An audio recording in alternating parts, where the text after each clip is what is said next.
भट्टारक श्री चंद्रभूषण संस्थान सोनागिर।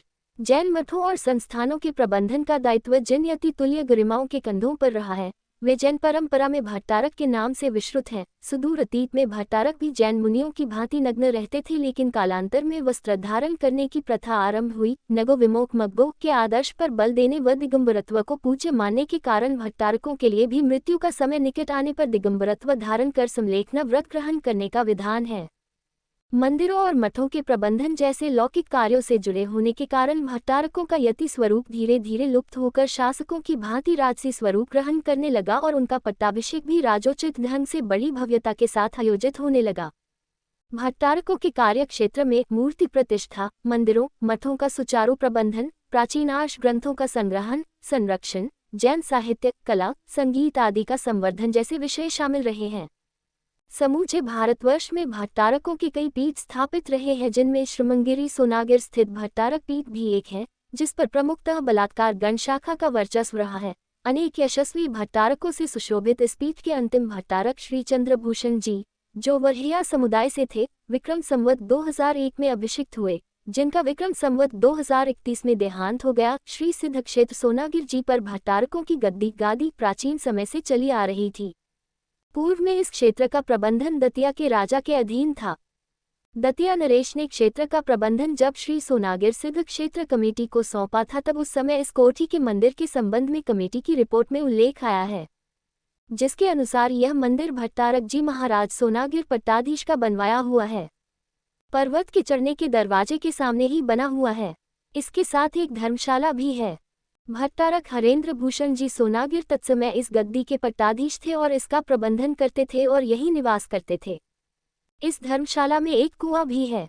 पर्वतराज के मंदिरों का प्रबंध इन्हीं के द्वारा होता था। पहले पर्वत का भंडार आप ही के यहाँ जमा होता था। उपर्युक्त रिपोर्ट के अनुसार आगे उल्लिखित संस्थान 1 भट्टारक जी की कोठी, 2 खैरा वालों का, 3 आचार्य वालों का, 4 भगवान दास जी का, 5 करहिया वालों का मंदिर इनके प्रबंधनाधीन थे। जब सिद्ध क्षेत्र सोनागिर कमेटी का निर्माण हुआ तो इसके अध्यक्ष भी भट्टारक श्री हरेंद्र भूषण ही थे।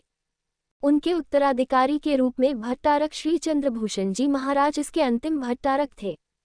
योग्य शिष्य न मिलने के कारण भट्टारक श्री चंद्रभूषण जी ने अपने जीवनकाल में ही वरहिया समाज के प्रमुख लोगों से विमर्श कर अपने नियंत्रणाधीन परिसंपत्तियों के प्रबंधन के लिए एक प्रबंधकारिणी कमेटी का गठन किया था, जो भट्टारक गादी संस्थान के नाम से जानी जाती है, जिसमें मंदिर नंबर 8 व 9, शांतिनाथ मंदिर तथा उससे संबंधित अन्य संपत्ति, कोठी के सामने का चबूतरा, कुआं, आमोल वाली धर्मशाला, दखोबाई का मंदिर नंबर 11, परमसुख, लक्ष्मीचंद धनोरिया करहिया वालों का मंदिर नंबर 12, मंदिर नंबर 17 एवं उसकी धर्मशाला और उसका चबूतरा आदि की व्यवस्था जो भट्टारक जी के अधीन थी, उसकी समुचित और सुचारू व्यवस्था करने के लिए वरहिया समाज की एक कमेटी बनाने का जो सुझाव भट्टारक जी ने रखा था, उसके अनुरूप वरहिया जैन समाज ने एक कमेटी का गठन किया और उसका भट्टारक श्री चंद्रभूषण महाराज संस्थान गादी सोनागिर दतिया रजिस्टर्ड नामकरण किया गया।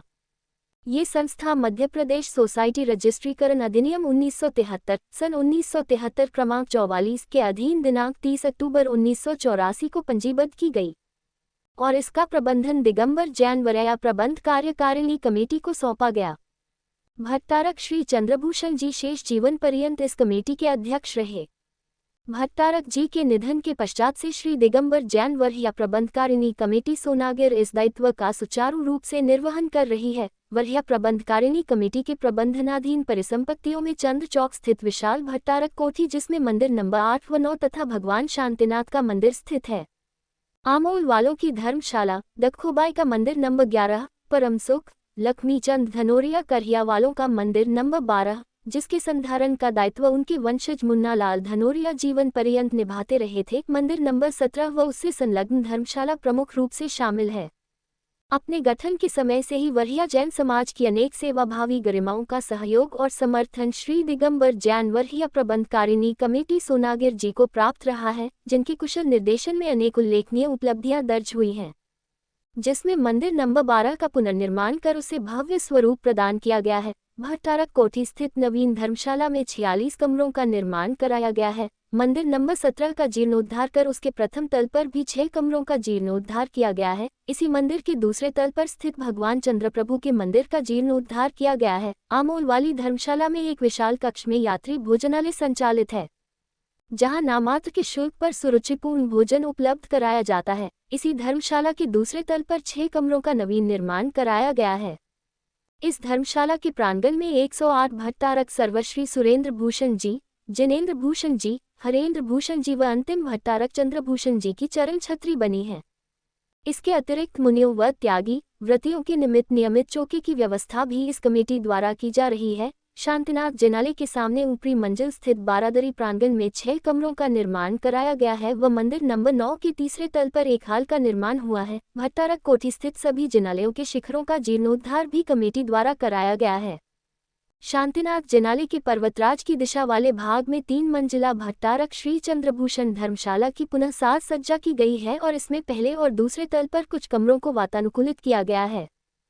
भट्टारक कोठी स्थित मंदिर नंबर 8 में बहुमूल्य रत्नों की चौबीसी स्थापित है, जो एक अप्रतिम संग्रह है। यहाँ स्थित शास्त्र भंडार में अति प्राचीन 925 ग्रंथों का बहुमूल्य दुर्लभ संग्रह है, जिसमें हमारी सांस्कृतिक धरोहर सुरक्षित है। चैत्य मनहर देव के नाम से सुविख्यात भगवान शांतिनाथ की 16 फीट उत्तुंग प्रतिमा, जो श्रेष्ठी पाड़ा शाह द्वारा प्रतिष्ठापित 16 अतिशयकारी प्रतिमाओं में से एक है और मूलतः चैत्य ग्राम करहिया में स्थापित थी, यहाँ विराजित है।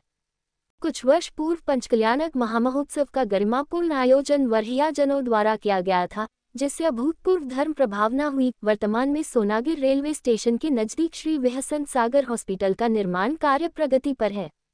इस क्रम में बाउंड्री वॉल का निर्माण कार्य पूर्ण हो चुका है। भट्टारक कोठी की साज सज्जा और रिनोवेशन का कार्य भी प्रगति पर है। इन अनेक उल्लेख्य उपलब्धियों के बावजूद यहाँ अभी बहुत से कार्य किए जाने शेष हैं, जिसके लिए लोगों से उदार सहयोग की अपेक्षा है।